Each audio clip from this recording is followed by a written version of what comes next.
and get all these different support mechanisms and to show you that there's hope and that you can find a different way to carry your burden and that you're going to be okay. And then I'm going to get you there. So you're more of a stage in a process. Mm-hmm. And as part of the QPR program, do you have people that you talk to make sure you're doing fine?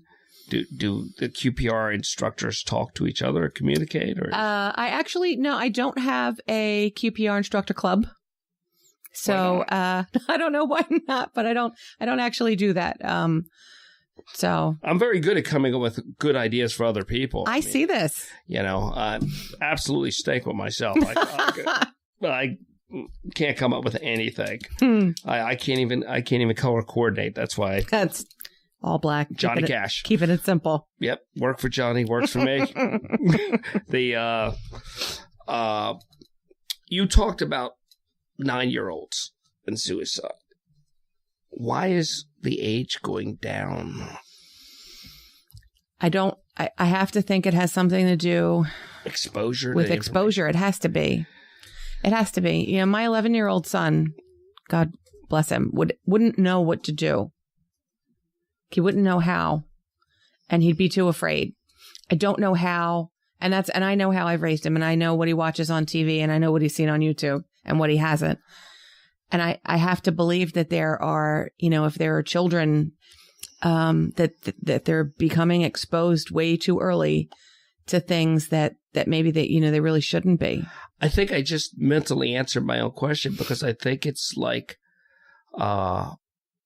sex, that as you get exposure, you start to see. I remember when I was growing up, there was like an age that, someone, I think this person's and it was double digit, mid to high teens, and I say mid to high to not shame those of us who were at the other end of that.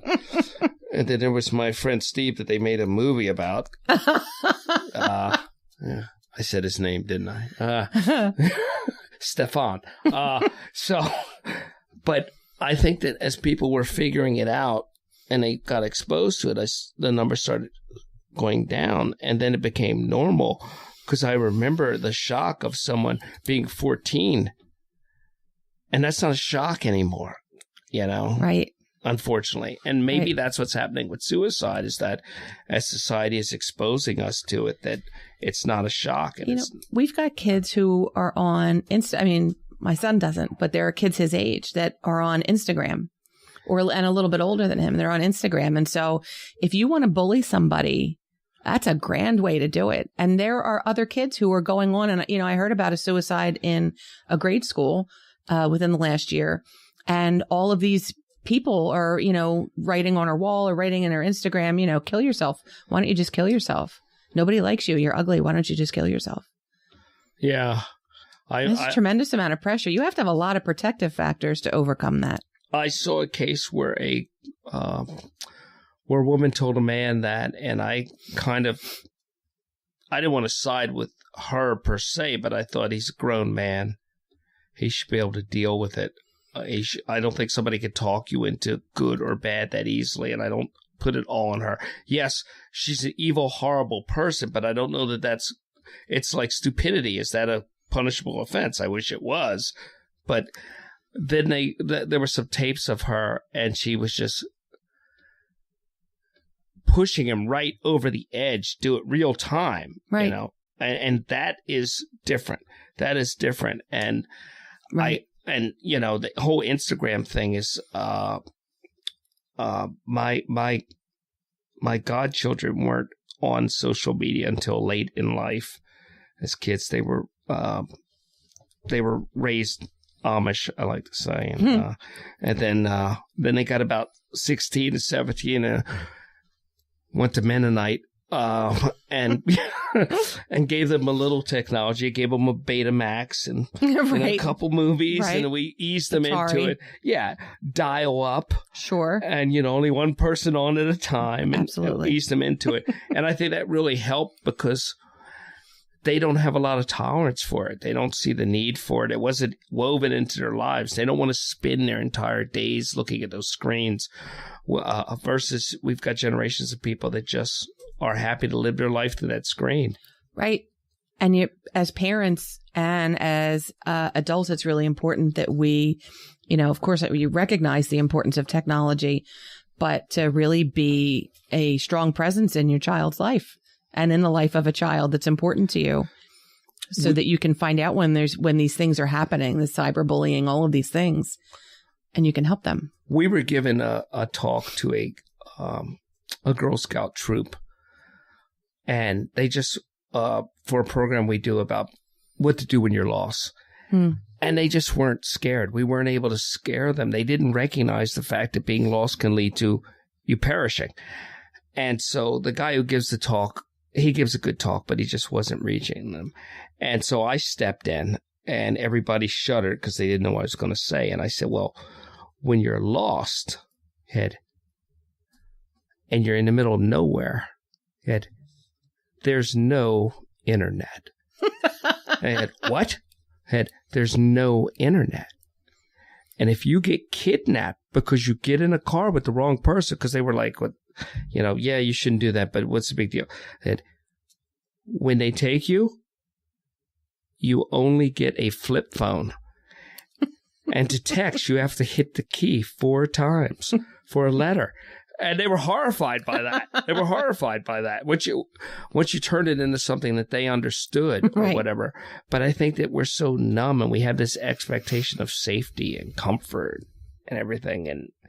And you talked about the stigma of suicide. I think that I see people and something happens, and I see their friends kind of disown them. Right. People think that it's weak. Yeah. It's if you've, like I said in the beginning, when we said 25 attempts before somebody actually takes a final attempt and dies.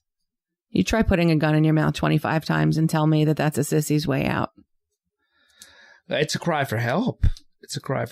I mean, but you also get people that just do it once, right? Absolutely. And I think most people want the pain to end, but some people do just want to die. And I remember a woman that we looked for, and she had made several attempts, and she was in her 70s probably. And I originally thought, before I had all the details, that she was just trying for attention. But I realized that either she was nigh invulnerable, or it just wasn't her time, and then finally it was. And she had tried for years, and she wrote this suicide note that I believe was 17 pages long. Wow. And, and it bothered her that she had not been able to do it. And she was so happy because she was like, if you're reading this note, then I was successful. And you almost, I don't want to say rooted for her, but you were almost happy that she had found this disturbing peace. Right. Well, her pain's over. Yeah. Her pain was over, but I think people and everybody else's begins. Everybody else's begins. And that's what happens too. That suicide doesn't end pain, it transfers pain. And it's complicated. Oh, yeah. It's complicated. And it doesn't end, like you said, it doesn't end. It just changes. Mm-hmm. And I think it's a selfish and a selfless act, but more selfish in many ways. How can somebody have you come to the organization, to their church or something, and give a talk? Absolutely. One thing I wanted to say about what you just said real quick, I'm talking about, it being a selfish act. And I hear lots of folks share that, they kind of feel that, well, he was only thinking of himself. Why? How could you do this to your children? How could you do this to your parents? Very often, if somebody is that depressed, and as I said, they feel they're a burden too. You're looking through a distorted lens. Yeah. You very honestly believe that the people who love you are better off without you. Yes. And they really do believe that, and they're not trying to punish somebody. I see But I see these, like the FaceTime guy, he was trying to punish somebody. Well, and in some cases, sure. And have you watched 13 Reasons? No. No, it's a Netflix series about a teenage girl who dies by suicide. That's a revenge fantasy. I don't watch anything that's related in any way to anything that I do, because at the end of it, I just don't want to see it again, except for some of the outlandish stuff on some of the true crime stuff, because some of it is just I like to watch stuff from the other coast because I like to see another brand of crazy, because I get too wrapped up in our interpretation. Gotcha. At the end of the day, crazy is just crazy. So you'll go anywhere within reason, and you'll speak to any group, and it's a nominal charge, and there are limited funds available for people that need grants, perhaps, or something. You can figure something out. Yeah. On a case-by-case basis. You're not in it for the money. Absolutely. No. Yeah. And I think many people don't realize that there's a lot of people not in it for the money, but you hit a certain age where you also are going broke helping. And somewhere in the middle, there's a balance. But most of us realize that balance far too late. Yeah. And you end up, driving around on a Plymouth Horizon, and I make a lot of judgments about people and about their cars and everything. And I see, I worked at a foundation, and we had a foundation vehicle that we had gotten back from somebody, and I was supposed to drive that around for a little while, and it was a Cadillac SUV. And I said, don't get me wrong, that thing feels sweet. I mean, when you're in that, the air is better, but it is not the right impression. Right. To be pulling up in your Cadillac SUV. Right. As much as I like it. And I think you can see in social work, there teaching, which I think is a form of social work, just the humility that people that do. That's why I love teachers, because they've always got there's very few professions that people pay their own money to be involved in. Right. I always respect the people that do those professions. Stockbrokers don't pay their own money to be stockbrokers. Bankers don't pay. Lawyers don't pay. They're billing for every quarter second of every day. Teachers, social workers, emergency responders, volunteers in general pay to help you. So keep that in mind when you see people standing on the corner and you're annoyed because traffic is slowing down and and they're taking donations. Those donations can impact whether or not they're available in a year to help you, should you need them.